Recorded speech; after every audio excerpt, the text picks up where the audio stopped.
السلام علیکم ورحمۃ اللہ وبرکاتہ۔ الحمد لولیہ والصلاة لنبیہ وعلی آلہ واصحابہ المتأدبین بآدابہ۔ وقال آخر الاسلام یعلی ولا یعلی۔ صدق اللہ العظیم۔ اے اسلام تیرے چاہنے والے نہ رہے، اے اسلام تیرے چاہنے والے نہ رہے، اگر ہوتے تو یوں غریب نہ ہوتا۔ عزیزان گرامی وقار، آج سے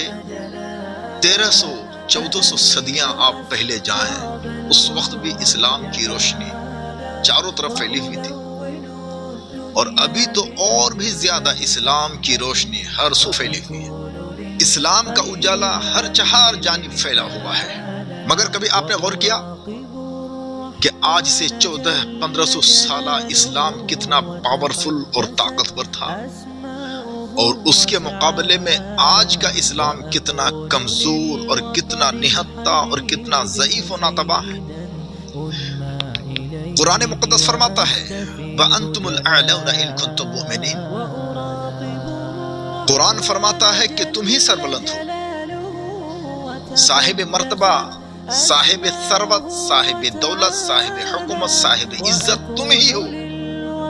مگر کنڈیشن لگا دی، شرط رکھی گئی ہے ان کنتم مؤمنین، اگر تم صاحب ایمان ہو، اگر تم مومن ہو، ایمان والے ہو، تو تمہیں کوئی ذلیل نہیں کر سکتا۔ ایک طرف تو ہمارا یہ دعویٰ ہے، اور یہ دعویٰ یقیناً صحیح ہے، کہ اسلام بلند ہوتا ہے، اسے بلند کیا نہیں جاتا ہے، کیونکہ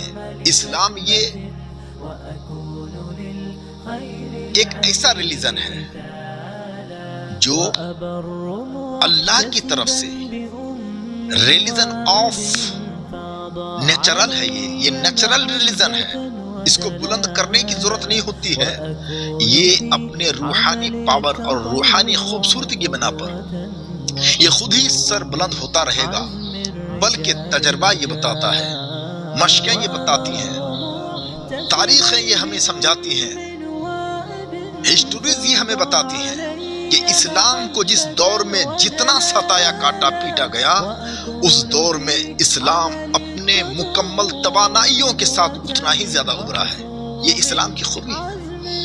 مگر بظاہر چونکہ اسلام کوئی ایسی مادی چیز نہیں ہے کہ جس کو ہم دیکھ سکیں، برج خلیفہ کی طرح جو 139 منزلہ سر بلند ہے، بہت سربفلک عمارت ہے، پوری دنیا میں اس کی بلندی اور اونچائی مشہور ہے۔ اسلام برج خلیفہ کی طرح 139 منزلہ کوئی اونچی بلڈنگ نہیں ہے جو چاروں طرف از یہ دکھائی دے گا تو مسلمانوں کے روپ میں دکھائی دے گا، مگر مسلمانوں کے روپ میں جب ہم اسلام کو دیکھتے سمجھتے پرکھتے ہیں تو پتہ چلتا ہے کہ 1400 سالہ پہلے کے اسلام سے ابھی کے اسلام کو لگتا ہے کوئی رشتہ ناتا، کہ اس وقت بہت تھوڑے ہونے کے باوجود اسلام کے پاور سے، اسلام کی روحانی تاثیر سے پوری دنیا متاثر تھی، اور پوری دنیا اس کے روحانی پاور اور اس کی روحانی طاقت سے پوری دنیا مرعوب تھی، اور آج ہر طرح سے لیس تعداد، قوت، حکومت، سطوت، ہر لحاظ سے اسلام مکمل بظاہر توانائیوں کے باوجود ہر طرف اسلام کو ستایا جا رہا ہے، اسلام کو کوٹا پیٹا مارا جا رہا ہے۔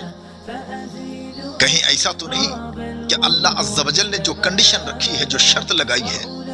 اس شرط میں ہم کھرے نہیں اتر رہے ہیں؟ اللہ اکبر۔ عزیزان گرامی وقار، اسلام کے شہزادوں شہزادیوں ذرا غور کریں کہ اسلام فی الحال کا اسلام تمام تر قوتوں، طاقتوں، تعدادوں کے باوجود اس قدر کمزور و ناتباہ کیوں ہے؟ آپ کہیں گے کہ کمزور کہاں ہے؟ اب میں آج پوری دنیا میں قریباً 2.5 ارب مسلمان ہیں، کرسچن ریلیجن کے بعد سب سے دوسرا بڑا ریلیجن اگر کوئی ہے تو وہ ریلیجن آف اسلام ہے، مگر آج پوری دنیا میں اسلام سب سے کمزور ہے۔ میں بہت زیادہ تفصیل میں آپ کو نہیں لے جانا چاہتا ہوں۔ آج بہت سارے مدرسے قائم ہیں اسلام کی سربلندی کے لیے، مسجدیں قائم کی جا رہی ہیں تو اسلامی عمل بجا لانے کے لیے،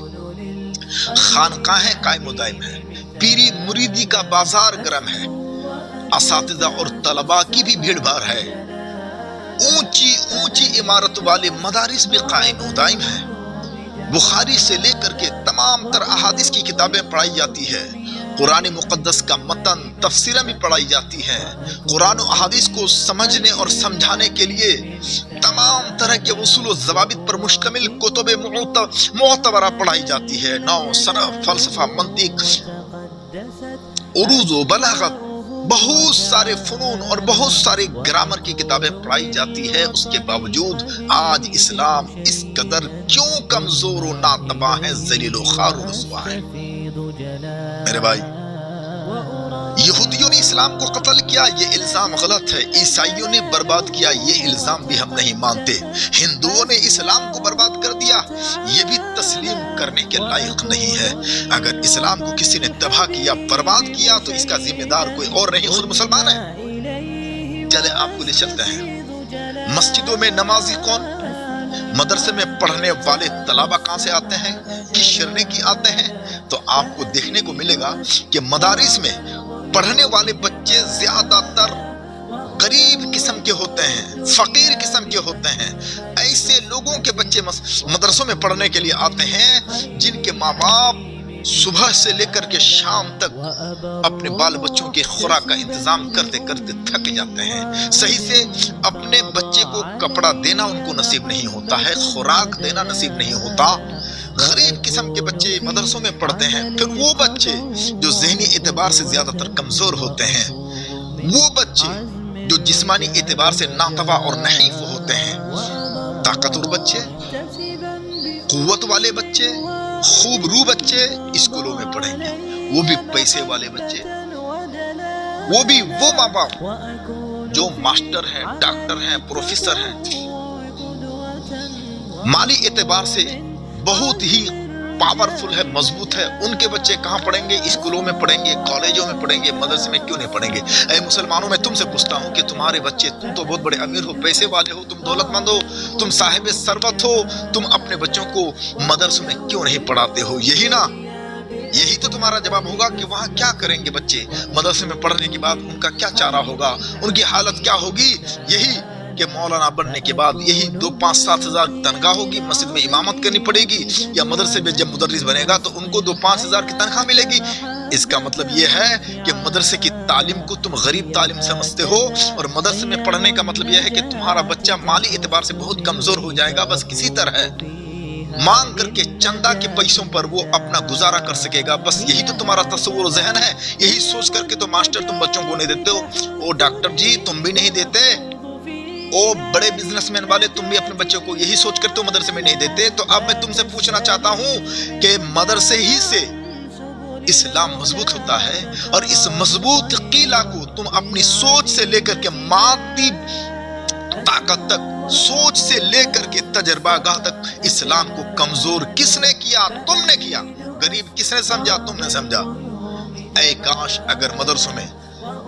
امیروں کے بچے ہوتے، ڈاکٹروں ماسٹروں کے بچے ہوتے، اور پھر مدرسے میں پڑھانے والے مدرسین کی تنخواہیں کم سے کم 30 40 50 ہزار کی تنخواہیں ہوتی، تو پھر امیر بھی آتا، پڑھا لکھا بھی آتا، ڈاکٹر بھی دیتا، یہ سوچ کر کے کہ یہاں دونوں فائدہ ہے، دنیاوی فائدہ بھی ہے اور دینی فائدہ بھی ہے۔ تو میرے بھائی ذرا سوچو، یہ مدرسین کی تنخواہ کم دے کر کے، اماموں کو تنخواہ کم دے کر کے اسلام کو تم نے ہی تو کمزور کیا ہے نا، تو پھر یہ الزام لگاتے ہو۔ اب بتاؤ کہ جب یہاں سارے کے سارے کمزور ہوں گے، اور یہ دنیا ہے کہ کمزوروں کو اٹھایا نہیں جاتا، اس کو اور دبایا جاتا ہے، اس لیے آج اسلام کے ماننے والے بہت تعداد میں ہیں، 2.5 ارب سے بھی زیادہ مسلمانوں کی تعداد ہے، مگر آج ہر جگہ اسلام کمزور ہے، اسلام بدنام ہے، اسلام کو ہر جگہ آج قتل کیا جاتا ہے، اسلام کے نام سے مسلمانوں کو ستایا جاتا ہے۔ اس کے لیے فلسطین اور ہندوستان کی زمین تجربہ گاہ ہے، اس کی واحد سوچ یہی ہے کہ تم نے اسلام کو کمزور سمجھا ہے، تم نے ہی اسلام کو کمزور بنایا۔ اے مسلمانوں، یہودی، کرسچن، ہندو اور کوئی بھی دھرم والا ذمہ دار نہیں ہے۔ اگر اسلام کو کمزور کرنے کے پیچھے کوئی ذمہ دار ہے تو مسلمانوں کا وہ طبقہ ہے جو اپنے آپ کو ڈاکٹر سمجھتے ہیں، ماسٹر سمجھتے ہیں، صاحب ثروت سمجھتے ہیں، پیسہ والا سمجھتے ہیں، بزنس مین سمجھتے ہیں، اور اپنے بچوں کو صرف یہ سوچ کر کے مدرسوں میں نہیں دیتے کہ مدرسوں میں صرف غریب بچے پڑھیں گے، کیونکہ وہاں اگر ہم اپنے بچوں کو دیں گے تو ان کی لائف ختم ہو جائے گی، ان کی لائف برباد ہو جائے گی، کیونکہ وہاں صرف اور صرف 5-7 ہزار تنخواہیں ہوں گی، اور پھر چندہ وغیرہ اور دھندا کے ذریعے سے ان کی پرورش ہوگی، گزارا کر لے گا، اس سے آگے وہ کچھ نہیں کر سکے گا۔ تمہارے ان خبیث سوچوں کی بنیاد پر آج مدرسے کے حالات بد سے بدتر ہوتے جا رہے ہیں، اور پھر یہاں وہ مولانا بھی ذمہ دار ہے کہ وہ بچہ جن کو سورہ فاتحہ پڑھنا نہیں آتا، وہ بچہ جن کو صحیح سے کچھ سورت بھی یاد نہیں ہے، وہ بچہ جس نے اسلام کے معنی کو نہیں سمجھا، نہ اس کے مادے کے معنی کو سمجھا، نہ اس کی اصطلاح کو سمجھا، اسلام کی روحانیت کو نہیں سمجھا، اسلامی تعلیمات کو نہیں سمجھا، پرکھا قرآن و احادیث کا مطلب اسے پتہ نہیں ہے، مگر ان کو کئی سال کھلا پلا کر کے ان کو دستار بندی دے دی جاتی ہے، عالم بنا دیا جاتا ہے، قاری کی دستار بندی ہو جاتی ہے، ان کو بیچارے کو لفظ قاری کا پتہ نہیں ہوتا، لفظ عالم کا مطلب اس کو معلوم نہیں ہوتا، پھر وہ ہمارے قوم کے رہبر و رہنما ہوتے ہیں، اور وہ بیچارے گونگے ہوتے ہیں جب وہ امام بنتا ہے، مدرس بنتے ہیں، کیونکہ ان کے اندر تو کچھ ہوتا نہیں ہے نا، جب کچھ ہوتا نہیں ہے تو پھر نماز پڑھانے کے ذمہ دار ہوتے ہیں، اور پھر کمیٹی اس پر اس طرح مسلط ہو جاتی ہے، اگر کہا جاتا ہے مولانا صاحب آپ کو ادھر منہ کر کے متنا ہے تو وہ بیچارہ امام ادھر ہی منہ کر کے متتا ہے، اگر کہا جاتا ہے کہ آج آپ کو مسئلہ یوں بتانا ہے، اور اگر کہا جائے کہ نہیں آپ کو یوں بیان کرنا ہے، کیونکہ اس کے پاس کچھ پارٹس نہیں ہے بیچارے کے پاس سوائے 5-7 ہزار تنخواہ کی، تو اب کیا ہوگا؟ اسلام غریب ہوگا کہ امیر ہوگا؟ اس لیے میرے بھائی سوچ کو بدلو، یقیناً تم کو سوچ بدلنی پڑے گی، پہلے سوچ بدلتی ہے، دل بدلتا ہے، پھر جا کر کے پلان ہمارے چینج ہوتے ہیں۔ اللہ رب قدر ہم مسلمانوں کو صحیح تعلیم اور صحیح اسلام کو سمجھنے کی توفیق عطا فرمائے۔ السلام علیکم۔ اس پیغام کو آپ زیادہ سے زیادہ عام کیجیے تاکہ سمجھیں کہ آج پوری دنیا میں اسلام کمزور کس بنیاد پر ہے۔